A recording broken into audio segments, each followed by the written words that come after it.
Hello everyone and welcome to astute English classes. आज हम लोग क्लास 12 फ्लेमिंगो बुक का MCQ poem number 1 my mother at 66 करेंगे।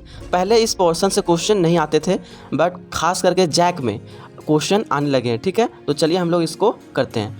About the poet, ये most important part है poem का, जिससे हर एक साल क्वेश्चन 1 या 2 फिक्स रहता है। ठीक है, तो चलिए हम लोग चलते हैं अबाउट द पोएट कमला दास के बारे में। चलिए, कमला दास 1934 टू 2009। कमला दास का जन्म 1934 में हुआ था एंड उनका डेथ 2009 में। ठीक है, वॉज बॉर्न इन मालाबार। अब मालाबार कहाँ है? मालाबार है केरल राज्य में अवस्थित पश्चिमी घाट और अरब सागर के बीच भारतीय प्रायद्वीप के पश्चिम तट के समानांतर एक संकीर्ण तटवर्ती क्षेत्र है। मालाबार है केरला में। ठीक है, केरला की जो कैपिटल कहाँ है अभी प्रेजेंट टाइम में? तिरुवनंतपुरम। ठीक है, she is recognized as one of India's foremost poets.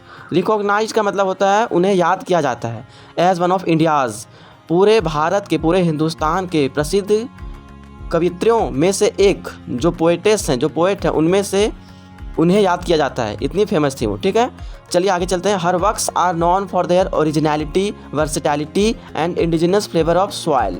देखिए, जो उनका काम था पोएम में, हर एक पोएम का, हर एक पोइट का जो कुछ अपना ट्रेंड होता है, या आप सिंगर ले लीजिए, एक्टर ले लीजिए, आप डांसर ले लीजिए, हर एक पैसन का, हर एक आर्टिस्ट का अपने लिखने का कला, अपने काम को करने का एक अलग ट्रेंड होता है उनका। ठीक है, तो जो उनका काम था पोएम में, देयर ओरिजिनलिटी, ये खास करके वास्तविकता, जो लाइफ में रियलिटी होती है, उससे रिलेटेड ये लिखते थे, वर्सटैलिटी पे लिखते थे, and indigenous flavour of soil. और उनके पोएम से ऐसा फ्लेवर आता था जैसे कि हमारे देश के ही बारे में लिखा गया हो। ठीक है, जो कि बिल्कुल रियल लाइफ से रिलेटेड हो, मतलब जरा सा भी फिक्सियस ना हो। फिक्सियस मीन्स काल्पनिक, जो ओरिजिनल लाइफ में होता है, जैसा सिचुएशन होता है वैसा ही यहाँ पे एक्सप्लेन वो करती हैं। ठीक है, जब हम लोग इस पोएम को करेंगे तो हम लोग और अच्छे से समझेंगे। तो चलिए, Kamala Das has published many novels and short stories in English and Malayalam. ये इंपॉर्टेंट है, इंग्लिश एंड मलयालम। कमला दास ने बहुत सारे शॉर्ट स्टोरीज एंड नॉवेल को लिखी हैं, और 2 लैंग्वेज में। कौन कौन सा? फर्स्ट है इंग्लिश, इसको ध्यान से दीजिएगा, इंग्लिश, एंड सेकेंड मलयालम। ठीक है, अंडर द नेम, और उस नॉवेल्स का नाम क्या है? माधवी कुट्टी। This is the most important question. उनकी नॉवेल का नाम क्या है? माधवी कुट्टी। और कौन सा 2 लैंग्वेज में है ये? English and Malayalam. Some of her works in English include the novels alphabet of lust. देखिए, अल्फ़ाबेट ऑफ लस्ट क्या है? एक नॉवेल है जो कि 1977 में लिखा गया था। एंड जो पद्मावती द हार्लोट है, पद्मावती द हार्लोट, ये एक शॉर्ट स्टोरीज़ का कलेक्शन है। क्या जी? शॉर्ट स्टोरीज़ का कलेक्शन एंड अदर स्टोरीज। और पद्मावती द हार्लोट को 1992 में लिखा गया था। किसके थ्रू? कमला दास के through. In addition to 5 books of poetry, और इसके अतिरिक्त उन्होंने क्या लिखा है?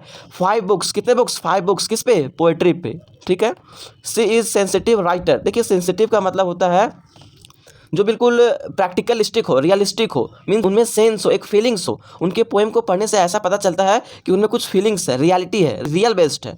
Writer to capture the complex subtleties of human relationship. देखिए, सेंसिटिव राइटर है जो कैप्चर करती हैं अपने पोएम में, ये लिखती हैं किस तरह को कैप्चर करती हैं, किस तरह के फीलिंग्स को ये कैप्चर करती हैं। कॉम्प्लेक्स सब्टैलिटीज़ का मतलब होता है जो जटिल, एकदम सूक्ष्म, छोटी छोटी जो सूक्ष्मताएं होती हैं हमारे लाइफ में, जो कि कभी कभी हम इग्नोर कर देते हैं, या कभी कभी वो छोटी छोटी मिस्टेक, छोटा छोटा दुख एक बड़ा सा दुख का कारण बन जाता है। ठीक है, और हम लोग देखते हैं कि ह्यूमन बींग्स में अगर छोटे छोटे सो जो हम लोग कन्फ्यूज़न रखते हैं, या तो फिर गलतफहमी रखते हैं किसी दूसरे के बारे में, एक दिन वो बड़ा सा गलतफहमी बन जाता है, और रिलेशनशिप का टूटने का मेन रीज़न यही छोटी छोटी गलतियाँ होती है। ठीक है, तो चलिए, तो इस तरह की सोच को, इस तरह की फीलिंग्स को, जो बिल्कुल रियल लाइफ से रिलेटेड होते हैं, उनमें ये अपने पोएम में लिखते हैं। ठीक है, ऑफ ह्यूमन रिलेशनशिप्स, किनके बीच? ह्यूमन, हम मनुष्यों के बीच। In lyrical idiom my mother at 66 is an example. और इसी तरह का लिरिकल इडियम, इसी तरह के फीलिंग्स पे, इसी तरह के सोच पे, इसी तरह के एग्जाम्पल पे हमारा ये जो पोएम है माई मदर एट 66, ये बेस्ड है। और इनके पोएट कौन है? कमला दास। ठीक है, तो चलिए अब हम लोग चलते हैं माई mother at 66 about the poet का कंप्लीट MCQ। ठीक है, अबाउट द पोएट से ओनली अबाउट द पोएट। तो चलिए हम लोग माई मदर एट 66 बाय कमला दास का about the poet only and only about the poet portion से हम लोग MCQ करेंगे और एक एक क्वेश्चन को डिटेल वे में करेंगे, ठीक है, ताकि एक भी क्वेश्चन छूट ना जाए। बिकॉज स्पेशली जैक में, CBSE में तो पूछा जाता है और जैक में तो बिल्कुल 1 या 2 क्वेश्चन एवरी ईयर इससे आते ही हैं। तो हम लोग एक भी क्वेश्चन क्यों छोड़े, एक भी पर्सन क्यों छोड़े। तो चलिए फर्स्ट क्वेश्चन है, who is the poet of the poem my mother at 66। ये जो पोएम है माई मदर एट 66, तो इनके जो पोएट कौन है, तो पोएट हैं option number A Kamala Das. Kamala Das is the right answer, ठीक है। तो Kamala Das option number A is correct. Next question number 2, चलिए देखते हैं। How long did Kamala Das live, means Kamala Das जो है उनका जीवन कब से कब तक रहा, ठीक है। तो पोएम में एक्सप्लेन किया गया है आपके टेक्स्ट बुक में फ्लेमिंगो में 1934 to 2009। So option number B is correct. Next question number 3, तो चलिए देखते हैं। कमला दास वॉज बॉर्न इन, कमला दास का बॉर्न मीन्स होता है जन्म लेना, कहाँ जन्म हुआ था, ठीक है। कमला दास का जन्म कहाँ हुआ था, तो हम लोग जानते हैं मालाबार केरला में, ठीक है। मालाबार कहाँ है, केरला में। तो यहाँ स्टेट नहीं पूछा गया है, प्लेस पूछा गया है, तो डिस्ट्रिक्ट कौन सा, तो option number A is correct, Malabar. और ये मालाबार कहाँ है जी, केरला में। चलिए next question number 4, Malabar exist in the coast line of, Malabar जो है वो कोस्ट लाइन मतलब तट, समुद्री तट के किनारे एक स्टेट है, स्टेट के किनारे एक क्या है, तट है। वो कौन सा स्टेट है, तो स्टेट हम लोग पहले ही जान चुके हैं, पहले एक्सप्लेन कर चुके हैं, Kerala. Option number B is correct. Next question number 5, Kamala Das is recognized as one of India's foremost, Kamala Das को किस तरह के पोएट के रूप में रिकॉग्नाइज किया जाता है, उन्हें पहचान या फिर याद किया जाता है, ठीक है। तो ऑप्शन नंबर ए फॉरमोस्ट, तो वो कौन थी, ऑथर्स थी, आर्टिस्ट थी, पोएट थी या फिर नन ऑफ दिस थी, तो हम लोग जानते हैं कि वो क्या थी, पोएट थी। So option number 3 is correct, C. Next question number 6, works by Kamala Das in the poem are known for their, जिस तरह का वो वर्क करती हैं, जिस तरह का वो फीलिंग्स, जिस तरह के इमोशंस वो अपने पोएम में रखती हैं, जिस तरह के इमोशंस के साथ पोएम को वो लिखती हैं, डील करती हैं, तो वो किस तरह का होता है, ओरिजिनलिटी होता है, ये तो होता ही है, वर्सेटैलिटी होता ही है, the indigenous flavour of soil, मतलब उनके पोएम से देश की मिट्टी की खुशबू आती है, मतलब ऐसा लगता है कि ये बिल्कुल रियल स्टोरी पे बेस्ड है, रियलिस्टिक लाइफ पे बेस्ड है, ठीक है। तो ये सारे के सारे ऑप्शन सही हैं। सो हमारा option number 4 all of these is correct.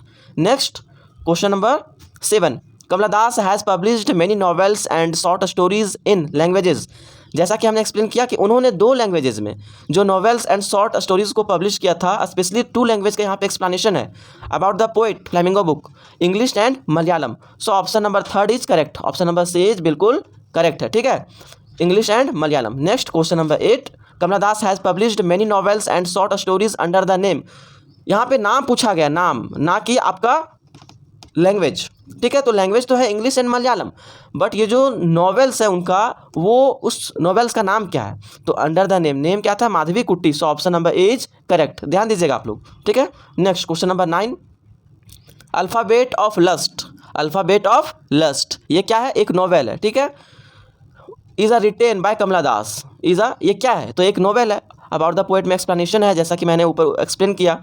Next question number 10 पे आते हैं हम लोग, the novel alphabet of lust written by Kamala Das in the year, यहाँ पे ईयर पूछा गया है, ध्यान से क्वेश्चन ध्यान दीजिए, MCQ क्वेश्चन में यही है, 1 मिस्टेक गेम ओवर। आपको यहाँ पे एवरेज मार्क्स नहीं मिल सकता है, 50% नहीं मिल सकता है, सही होगा तो पूरा 1 मार्क्स और गलत हुआ तो 0, ठीक है। तो अल्फ़ाबेट ऑफ लस्ट कब लिखा गया था, ये जो नॉवेल है कमला दास के थ्रू किस ईयर में लिखा गया था, तो एक्सप्लेनेशन में किया गया है in the year 1977। So option number C is correct. Next question number 11, Padmavati the harlot, Padmavati the harlot ये जो आप देख रहे हैं, Padmavati the harlot is a collection of short by Kamala Das, ये किस तरह का कलेक्शन है, ठीक है, कमला दास के द्वारा लिखा गया, कॉमेडीज़ का है, ट्रेजेडीज का है। देखिए कॉमेडी का मतलब होता है हंसी, जिससे उस तरह का सीन जिससे हमें हंसी आए, ट्रेजेडीज का मतलब दुख, अंत जो होगा इसका वो थोड़ा सॉरोफुल होगा। तो ये क्या है, पद्मावती द हार्लोट, ये क्या है, शॉर्ट स्टोरीज का कलेक्शन है। सो ऑप्शन नंबर डी हमारा करेक्ट होगा, okay. Next question number 12, in which year Kamala Das has written a collection of short stories Padmavati the harlot. देखिए क्वेश्चन आ गया, ये जो पद्मावती द हार्लोट है ये किस ईयर में लिखा गया था, ठीक है, यहाँ पे ईयर पूछा जा रहा है, तो ईयर वो था 1992, और बहुत सारे स्टोरीज को भी ये लिखे थे, तो option number B is correct. Next question number 13, Kamala Das is a writer, ये किस तरह की राइटर है, तो ह्यूमरस मतलब होता है बाबू मजाकिया, ये नहीं हो सकता है, ह्यूमरस नहीं हो सकता है, सेंसिटिव यहाँ पे एक्सप्लेन किया गया है कमला दास कैसी हैं, सेंसिटिव पोएट हैं, ठीक है। फिक्सियस मतलब काल्पनिक होता है, so option number B is correct. Next question number 14, in her poems Kamala Das capture the complex subtleties of in lyrical idioms. Poets relationship मतलब जिस तरह की वो लिखती हैं वो कैप्चर करती हैं जटिल सूक्ष्मताओं को, मतलब छोटी छोटी बातों को वो लिखती हैं। तो वो किन के बारे में लिखते हैं? पोएट्स जो कवि लोग होते हैं उनके बारे में लिखते हैं, ये तो नहीं हो सकता है। ऑथर के बारे में लिखते हैं, नहीं हो सकता है। राइटर रिलेशनशिप जो राइटर लोग होते हैं उनकी रिलेशनशिप के बारे में लिखते हैं, नहीं। अबाउट द पोएम एक्सप्लेनेशन किया गया है कि जो मनुष्य लोग होते हैं, ह्यूमन बींग्स होते हैं, उनके बीच के रिलेशनशिप के बारे में ये लिखते हैं, ठीक है। बिल्कुल रियल लाइफ से रिलेटेड लिखते हैं। तो ये था अबाउट द पोएट कमला दास और उनके बारे में कुछ एक्सप्लेनेशन और उससे रिलेटेड कुछ एमसीक्यू, ठीक है। तो हर एक ईयर जैक में क्वेश्चन इससे आते हैं, ठीक है। तो मैंने पोर्शन वाइज क्वेश्चन किया है। अब नेक्स्ट वीडियो में हम लोग देखेंगे पोएम, कंप्लीट पोएम का एक्सप्लेनेशन एंड उससे रिलेटेड एमसीक्यू, और लगभग सारे एमसीक्यूज़ को हर एक लाइन से डिफरेंट व्यूज से डिफरेंट तरीके से मैं सारे क्वेश्चन को कवर करूँगा। तब तक के लिए बाय बाय, टेक केयर, जय हिंद।